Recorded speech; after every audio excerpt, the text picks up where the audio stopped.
In every part of the country today glide diesel-powered trains. Travel triumphs of comfort, convenience, and beauty. Effortless speed, born of vision and faith. Gleaming streaks of power have caught the imagination of Americans everywhere. Electricity and gasoline have brought the 20th century far. Diesel power will carry it forward. The romantic way for Americans to travel is by rail, and diesel-powered trains make people want to ride on trains. Diesel-powered trains get passengers from one place to another in a hurry, in calm, quiet comfort. Diesel-powered trains are giving modern America modern transportation. They have proved their worth in regular service, trip after trip.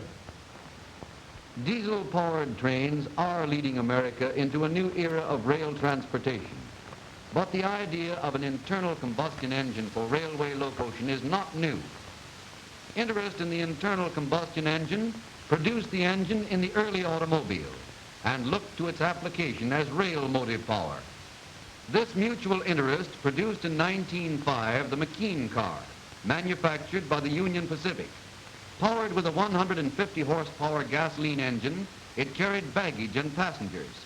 In designing the McKean car, the Union Pacific staff took some ideas for reducing wind resistance from the Baltimore and Ohio Adams wind splitter of 1900. Another important contribution to car design made by the McKean effort was that the structure was very strong in proportion to its weight. About 1909 came a gas-electric rail motor car. This car differed from the McKean car in that it reflected the progress that had been made since 1905 by the automobile manufacturers. The rail motor car of 1909 proved that electric transmission was a most important element in this form of transportation. The gas-electric rail motor car grew steadily in horsepower, utility, and dependability, paralleling the development of the internal combustion engine in the automobile. Until by the end of 1915, between 90 and 100 of these rail motor cars were in operation in the United States. During the war, very little was done with the problem of fitting the internal combustion engine to railroad service. But sufficient interest had been created by the electric transmission rail motor car of 1909, so that in 1924, the Electromotive Corporation found the railroad industry waiting for its first internal combustion rail motor car.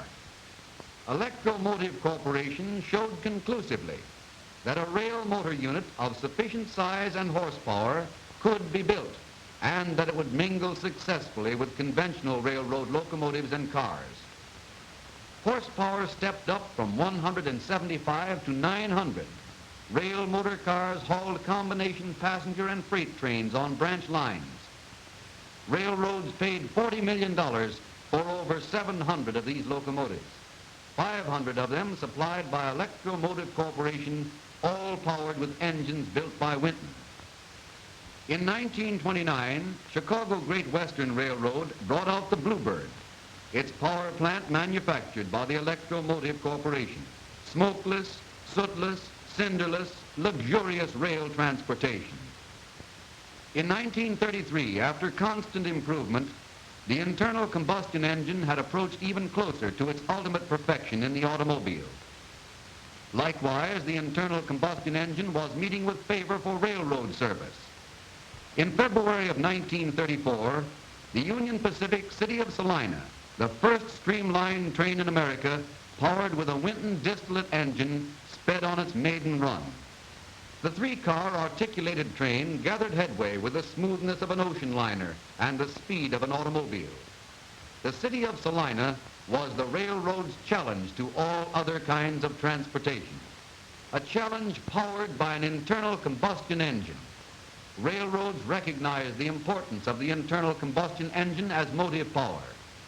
By early 1933, General Motors engineers had produced a two-cycle diesel engine with unit fuel injectors suitable for mainline locomotive service.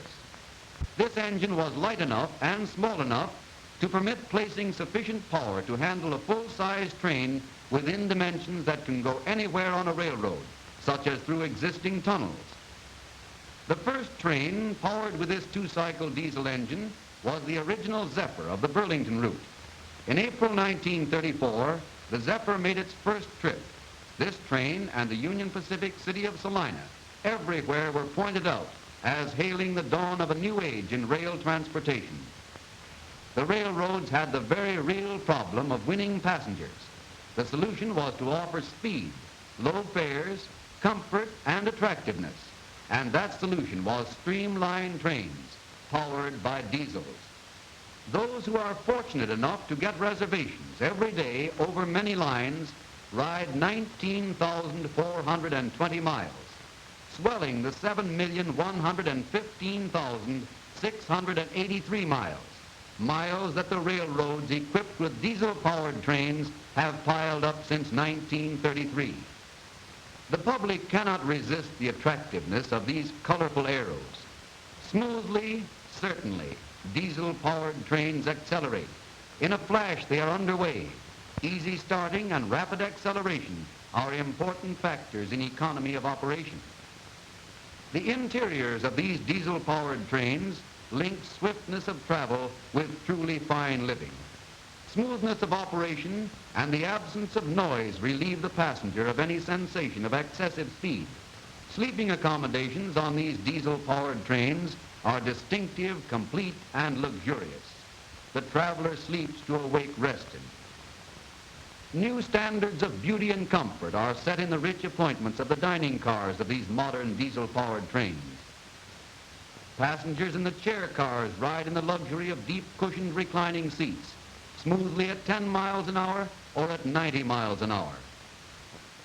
The cocktail lounges of these finest of trains are smart, sparkling, gay with ease and color, informal.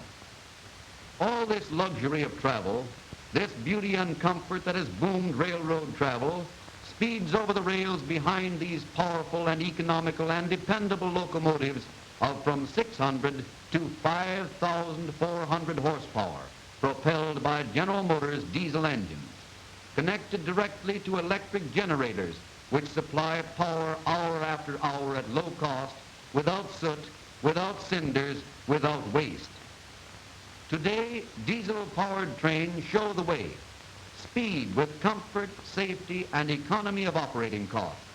These were the aims of the builders, aims that have been fulfilled and surpassed. As is usual in the history of transportation, the more spectacular achievements lead to important improvements in more prosaic fields. And that ever-broadening field is in switching, where diesel-powered locomotives show conclusively their dependability and economy. In 1924, a group of important manufacturers collaborated in the production of a 300-horsepower diesel switching locomotive. These demonstrated their superiority over steam locomotives for many kinds of yard operations. But more important than the history of internal combustion switching locomotives is the factual report of the advantages in economy of operation of diesel-powered switching locomotives over steam. All the weight of the diesel-powered locomotive is carried in the driving wheels. This balance gives the most efficient return from locomotive weight and produces high starting tractive effort. Because of the electrical transmission, full horsepower reaches the wheels for starting and for use in lower speed ranges. These factors, weight on drivers, and horsepower availability at all times assure quick and smooth starting of loads with diesel locomotives. It is not necessary to take up the slack. Most railroad switching is done at speeds under 8 miles an hour. The maximum horsepower of a steam locomotive is not reached until the speed is about 30 miles an hour.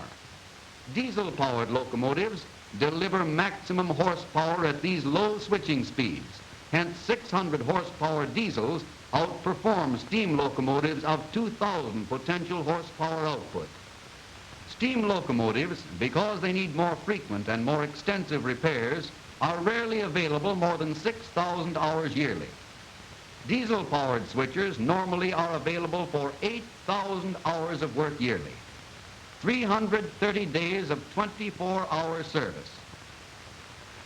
Electromotive corporations snuff fuel oil for 5 days operation of 24 hours each. This greater availability for work makes it possible for diesel-powered switchers to replace more than the same number of steam locomotives. Their servicing time is almost nothing.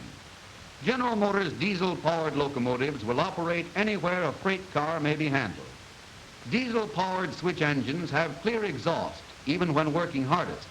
There is no smoke or steam to obscure the view of the operator, and safety is added to by the absence of the fire hazard and by the more comfortable working conditions for the operator, which prevent fatigue and allow concentration on signals. The short, rigid wheelbase of the diesel-powered switcher and the uniform power application make this locomotive much easier to track. Through the high thermal efficiency of diesel engines, 1 car of fuel oil does the same switching work as 12 cars of coal. With diesel-powered switchers on the job, engine house expense fades to a minute part of that spent on steam locomotives. Repairs to steam switchers averaged more than repair costs to diesel locomotives of corresponding age. Diesel-powered locomotives do not have to be supported by water treatment plants, water storage tanks, fire dropping pits, cinder disposal facilities, coal hauling facilities, and coal docks. Investigation has shown that if the Class 1 railroads of America were to put 3,000 diesel-powered locomotives to work switching and work them 7,000 hours a year for each unit, they would save $52 million. This would give a return of 25% on the investment in diesel power and completely liquidate that investment in 5 years. A total of 12,000 locomotives are in switching service, 27% of the locomotive inventory of Class 1 railroads. The Class 1 inventory in locomotives built for switching is 8,000 units. And so in 1936, 4,000 locomotives originally built for road service were at work switching, work for which they were not designed nor best suited. Obviously, a steam locomotive built for mainline service is more costly to operate in switching service than one designed to meet the peculiar problems in switching. The major railroads of America can save $52 million every year by supplanting old equipment with diesel-powered locomotives designed for switching service. Add to this freedom from bother with worn-out equipment and greater ability to serve customers, the answer can only be increased demand for railroad service, greater revenues, and an assured future in which to grow and to serve. With faith in this future of rail transportation in America, the Electromotive Corporation is busy building diesel-powered locomotives in its factory at LaGrange, Illinois. Here is the majesty of manufacturing. Here is assurance that nothing can stop the progress of diesel-powered locomotives. Here, unprecedented speed on rails is built into passenger locomotives. Here, unmatched endurance and economy become inseparable qualities of switch engines. This tremendous plant is the first and largest in the world for the exclusive manufacture of diesel-powered railroad locomotives. And yet, the largest factory for the manufacture of diesel locomotives was only the beginning, and the plant additions bear out Mr. Alfred P. Sloan Jr.'s statement. General Motors is demonstrating its faith in the possibilities of the future. We believe that the present trend of applying diesel power to railroad requirements in the form of locomotives, both for road and yard service, is only in its infancy, with wonderful possibilities for growth. The diesel locomotive is spectacular, yes, and much more. It is dependable, hard-working, and economical. These are the signs of the present, which signal for the future full speed ahead.